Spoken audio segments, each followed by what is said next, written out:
to be honest, is actually an actually more interesting one. The whole like the fact that we hardly understand our consciousness is actually really weird to even talk about this Yeah. in the terms of personality and genetics, because it's almost like your consciousness just kind of is this obscure weird thing that's just driving who you are as a we really person. don't understand so Like, much about like the brain, genetics. Like this is so much like there's like so we much we understand, don't know. like we understand how to build all these incredible, infrastructures, create like we're able to, create these complex like computers, create all these like really cool things. But then like when we turn the finger and be like, all right, now let's understand us. How do Like we? let's understand what we're doing. We're just like, it's just magic. Yeah. It really is really just is. magic.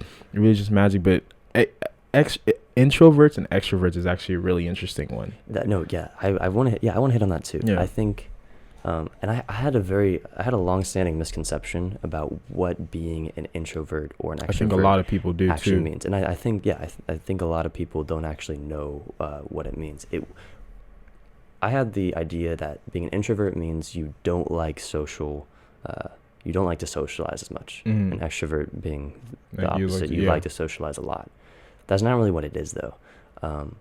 It's really that extroverts they like more. They need to be stimulated a lot. And when you say, what does that mean? Stimulated means they, a loud room. They need they like very like lots of sensory. A lot like, of people like around touching. Touchy, feely. Talking a lot, like very so like, Perfectly describes me.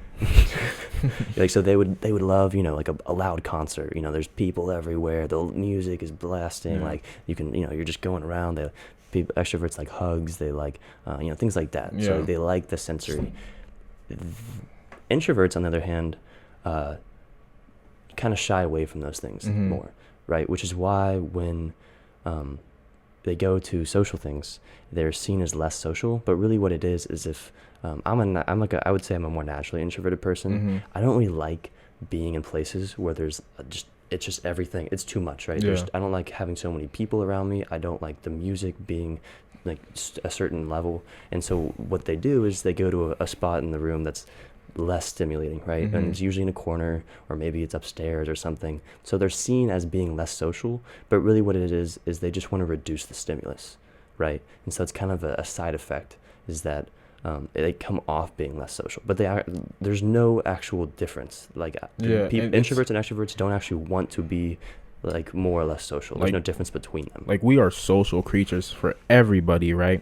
And the way the way it's described, and also the way I was watching the video about it, it's more like they just thrive in different environments, right? So exactly. It's like they both want to be social. It's just that in extroverts, they thrive in like, I guess what we would call social events, like more of those, because they're fine with the noise, the stimulus. It gets them going. It's actually what makes them want to socialize. While introverts is like they thrive in a more very calm calm environment, where that's where they can. So they're more like, I want to have one-on-one conversations, and kind of like things like that. Where extroverts just like, I'm gonna pop talk to like 5 different people within 5 minutes. So it's understanding that these two people are very are not like, one does not mean that like one's antisocial, one's another. It just means like they thrive. Their social skills thrive in different environments. They function differently, and because of that, they like you just said, they thrive.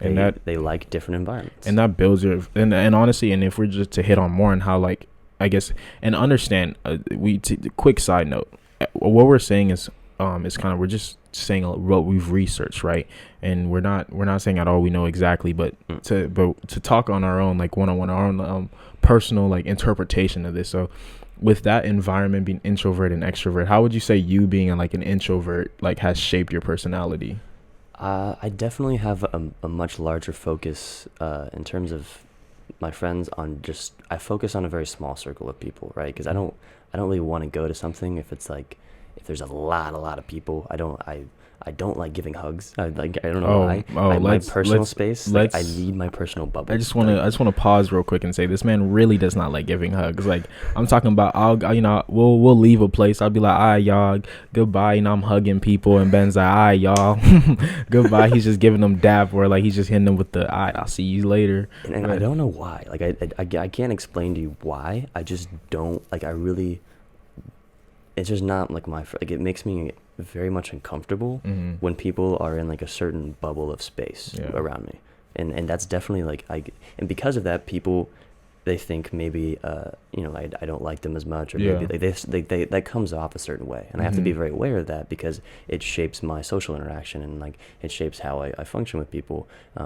But, being an introvert, I definitely like smaller things, smaller groups of people. I just want to hang out with like, maybe 5 or 6 people most of the time. Obviously, there's a time and place for everything. Exactly. So, I'm no one's one way or the other. But like, what about you? For me, in high school, I was very much an extrovert. I was I cared a lot about I cared a lot about like other people thinking, and I've always been the type, like be like, oh, I like large crowds. I don't mind talking to a lot of people. So for me, the way it kind of shaped my personality, it definitely made me into someone that like I just talked to a lot of people. I became, I think, in terms of personality wise, like being an extrovert, it just obviously makes you outgoing. It makes you just kind of like it also made me the struggle with I guess dealing with like caring about what people think, right?